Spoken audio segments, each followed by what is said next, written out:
Welcome into another Patriots training camp recap. Alex, Barth, Scott Zolak with you from 98.5 The Sports Hub here above the practice fields at Gillette Stadium. This training camp recap is brought to you by Starland Sportsplex and Fun Park in Hanover. So second day of full pads, still looking a lot at these quarterbacks, and it was another rough day for Drake Maye today. He finished 5 of 11,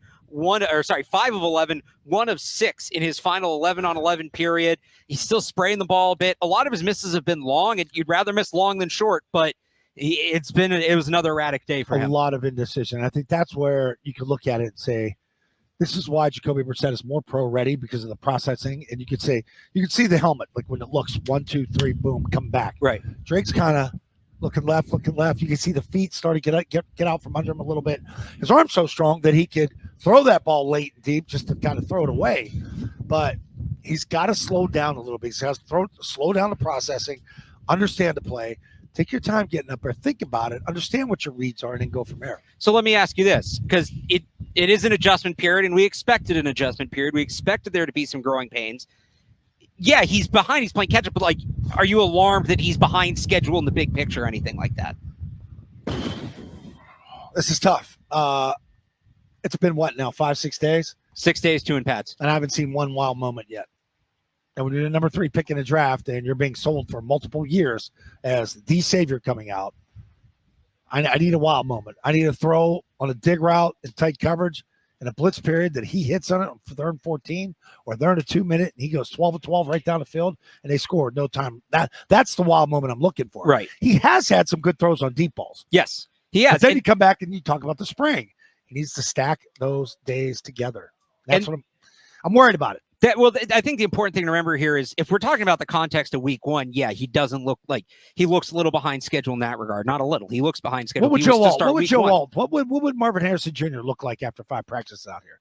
Well, I would say Joe Alt would be mauling people. I would say Marvin Harrison just ran by 2 defenders. Well, that's a completely different position. Well, it would be 3 picks. Of course, it's a different position. Right. But look at how J.J. McCarthy looks in Minnesota. Correct. But I'm talking about we're a team that's hurting for offensive firepower. We pick a kid 3rd, and he's probably not going to play. All right, let's talk a little bit about that offensive firepower and the first-team offense, because that group's starting to go. Jacoby Brissett made a few more nice throws today, and I think really him and the tight ends, there's chemistry there, and most of his big completions have come to tight ends. He had a good one to Hunter Henry today. That group's starting to get some momentum. I think part of it, too, is the line up front. Now that they've settled on a group, right, you have continuity up there, and they're protecting him, and he has time. Yeah, and Andrews wasn't here for 2 days, so he's going to be back, but it'll be okay. Yeah. Solidify that middle. Jacoby got him in a couple good run checks. That's fine. But now, once you build the run checks, the run game, that's where the play-action game comes from.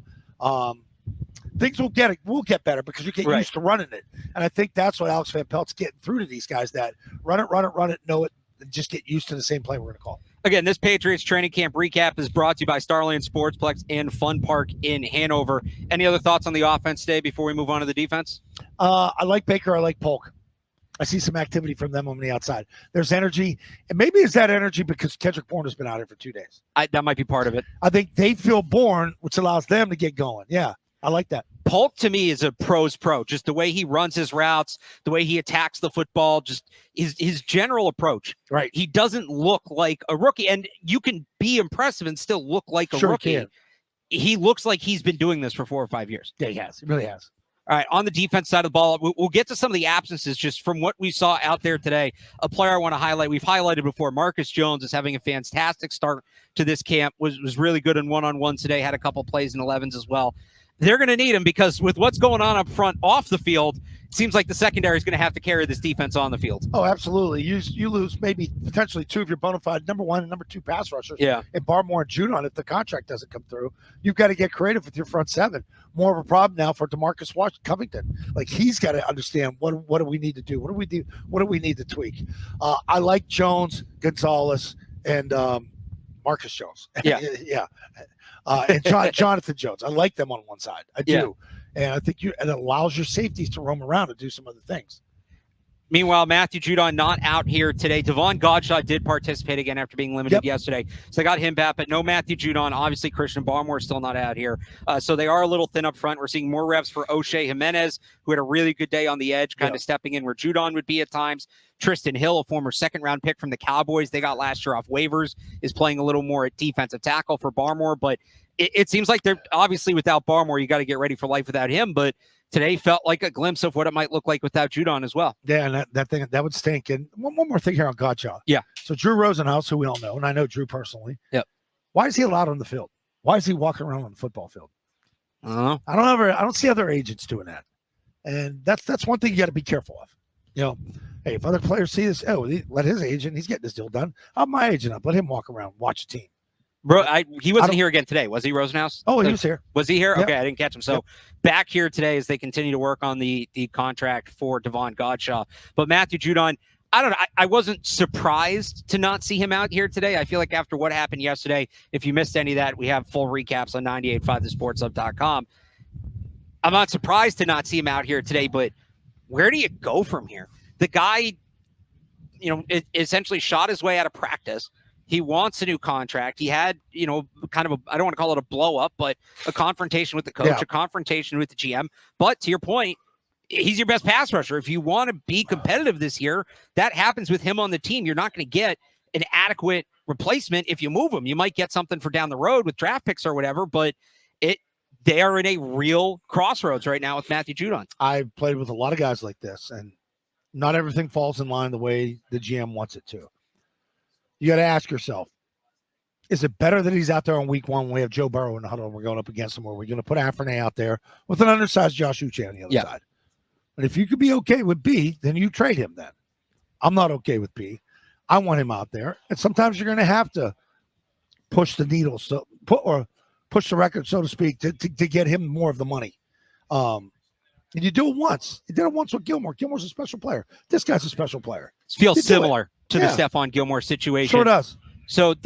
But he can't come out here and show the head coach up and lay around on dummy bags. So that's the thing. So he leaves early yesterday. Stay away until you're done. All right. Yep. He was out. He wasn't out here today. Now they have an off day tomorrow. That's 2 days to cool off. Do you think we see him back out here Thursday, or what is his path to getting back out here, or does he just not? I'm going to say yes, he'll be out here. I thought he would have been out here today. Okay. Because I think maybe they came a little bit closer, but not the case. Do you think we see him Thursday? I do. All right, this Patriots training camp recap is brought to you by Starland Sportsplex and Fun Park in Hanover. Alex Barth, Scott Zolak. For more training camp, check out 985thesportshub.com. As we wrap it up here today, Zoe, kind of a turning point right now for camp. We're going to hit that next stage. Off day today. And now we're a week out from the first preseason game. Can't wait. Back Thursday. Maybe I thought I saw maybe one scout team period today. Kind of looked like that. A little bit. What are you looking for Thursday and in that next block of practices? To start some of the team stuff, incorporating more teams, some substitutions.